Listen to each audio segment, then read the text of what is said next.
senu barbadika. Kootu walii seenaa rakkoodha. Amma kaakee hojjechuun. Kan isin daamatti yanaa wayyapo. Qoy kanan jedhu leesh bilookii siin godhaa. Xiggeedha sii boonee jettee na sodaachistee tina sirratti dawwaleekko rakkoodha. Waa taatee. Ati kookatti bilookii itti dawwaltee fiiru. Ati erga yoomii sofa kana jammarte qoy. Aicho addunyaa maal ta'aa jirti? Addunyaan sosaa jirti moo socho'aa jirti? Ati soba? Beeku na shakkisiiste ko. Hai miskiina. Suusiyyee. Wayi. Suusitti. Eenyu waamaa jirta? Si kaa. Ana yoo ta'e leenca keetti dabaltee suusiittaan ta'e rakkoo. Laakkeen maqaa keetitti suusi jedha shuu. Madaamii biyya sanaa sarjii godhee akkasitti naabanee bareeyoo. Madaami irraa gadi bu'i. Rakkoodha. Lubbuu kanan jedhu. Mee waan ta'e na gargaari waan ta'e rakkadhee si bira dhufa. Si gargaarullee si gargaara yoo biraan kiristaati rakkoon hin jiru. Garuu yoo na yaamte kutan malee haasaa gahe. Lubbu biraankii miti rakkoo hin qabu yoo si waaman hin deemta. Kanaaf tole jettamoo lakki jettamii natti. Yaa koo jette tole jedhu waan biraa sin gargaaramee dubbadhu. Naajaa keetirree hin tuqu jedhi. Bilookii na godha jedhi. Ani jaa qaba koo akkan qabuun beektu maati? Rakkoodha. Rakkoodha jedhe ibsaa. Ambassaa. Nama addunyaan galte. Kanaaf maal jettare yaa beektii minatti miqoosaadha. Kanaaf lubbitti xiyyaa birri xiqqoo rakkadhe jechuudha biyyatti mana ijaaraa jira. Kanaaf yoo tole naa jettee si bira dhufe. Rakkoon qabu birri meeqa? Birri 50. 50 malee ammoo karakkaallee hin qaban jedhu akka wanti irra jira birriini. Ta'u karakkaa qabu mindaan kiyyaa. Soddomii wayiin ta'a siin erga. Maal rakkoo isaa? Maarree mucaa keetitti mikaanaaf haa baasu. Akkaawuntii kiyyarra baasuu hin danda'u malee hin baasa ture bara. Uumaan badhee uumaan cabe. Akkaawuntiin kophaa namoo keessaniif kassaa. Balaan buutee amma fakkii hojjetu. Maal jechuudha? Na shakke beektaa? Qabeenya koo jettu kana shakkaate. Shakkini dhiisigaa jechuudha. Innis kaan hojjedhe maquma koo irratti galcha. Innis kan hojjete maqaa isaa irratti galcha. Achi keessaa kitaaba ni fayyadama. Kophaa qabdu jechuudha. Maal jechuudha ta'ee danda'a? Saatiniif akkaawuntiin dhuunfaa wayya jedha Oromoon bara. Yoo saatinii reeffaa beekta kophaatti si hojjetama namaa walitti si hojjeta. Kanaafuu bakka itteere. Wantini kan jedhamu farka qabu mindaa jedhu qobichaadha. Saniin ala farka hin qabu. Inni immoo birriin biyya kanaa hin beekta. Doolaara 300 baay'een taatu kaa. Afuleet godhi mindaan kee. Qoy meeqanaa taare Itoophiyaa gahe? 30 wayisii ta'a amma kamma jirutti. Lubbuu ani 30 Lama nan godha. 30.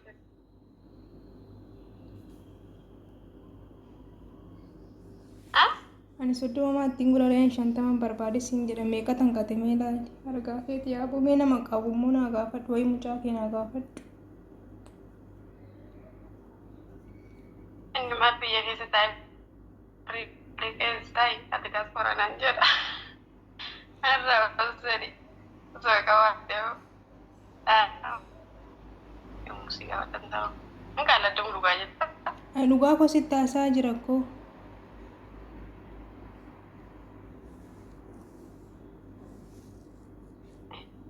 Kuni qalbii moo dhugaa ta'e dhugaan yaanni rakkuma. Ini sing qabdu kan qabdi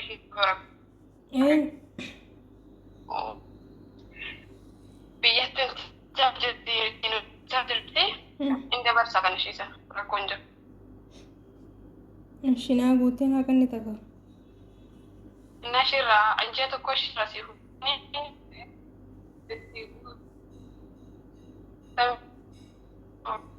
Dubai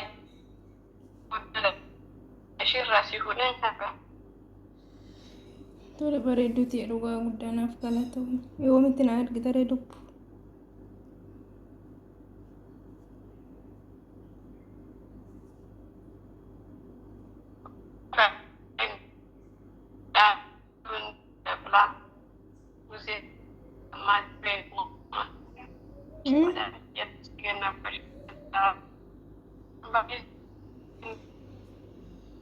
Ijoo sagalee ishii kokkotaa jira irratti hin cimee deebiseen bilbila.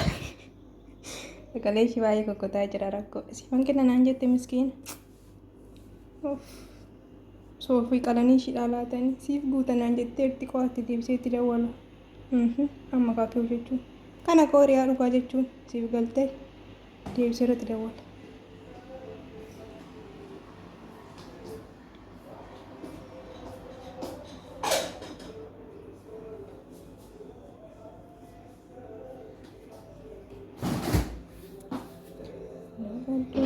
Ijoo madaamni sitti dhufte jedha deebisee immoo neetworkii ishiin hojjetu jedha rakkoo uma isaa odoon bariin godii ta'e neetworkiin kiyya natti fakkaata ishiin hin hojjetamu iskoolon naa galan ishiin naa dawwaltu maal jechuudha isaa maal jechuudha taa'ee nedaa irra akkaate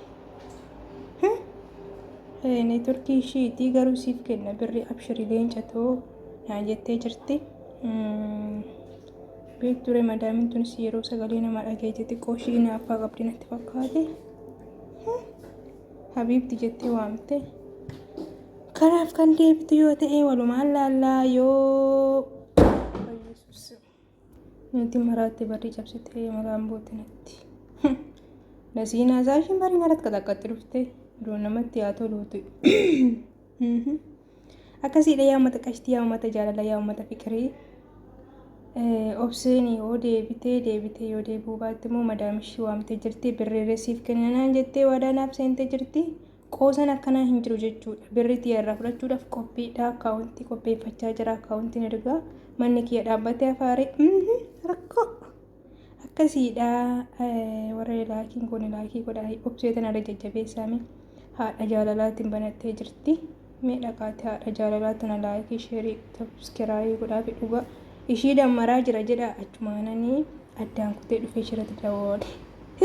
Ishii irratti dawwale jechuudha. Tisna jettee waafan biraakii hin goone amma zim jettee ulaanii gubbaate jechuudha. Tooyi siniin jedha yamma taqashti meeqoo madaam ishii biraa yoo deemte irratti mokkoraa yoo ishiin immoo biraa deemuu baatte kalaas turtii gaarii sin jechuu barbaada yamma taqashti. Ayyee madaam ishii qabattee jirti yamma taqashti yamma jaalala turtii gaarii siniif yaa ta'uu warri maatiin naaf hin taane maatiin haa ta'a laakii sheerii naaf godhaa obseen doolaarratti yaa manaa ergitutti. Kan lammataatiin kan walitti deebinu ta'a. Doolaara yoo fudhadhee doolaara koo fidee dhufa jechuudha. Doolaara 50 siif erganaan jettee jirti qashtii qabaleen teenya. Kanaaf yoo ishiin naaf ergite sinitti agarsiisa jechuudha. Ishee viidiyoo hin baatu koo an jettan immoo viidiyoo ba'uudhaaf natti mijatu jechuudha. Deebisee ta'u immoo rakkoo hin qabu viidiyoo gaafa argadhe baa jechuudha gaafa birrii kana argadhe ishii.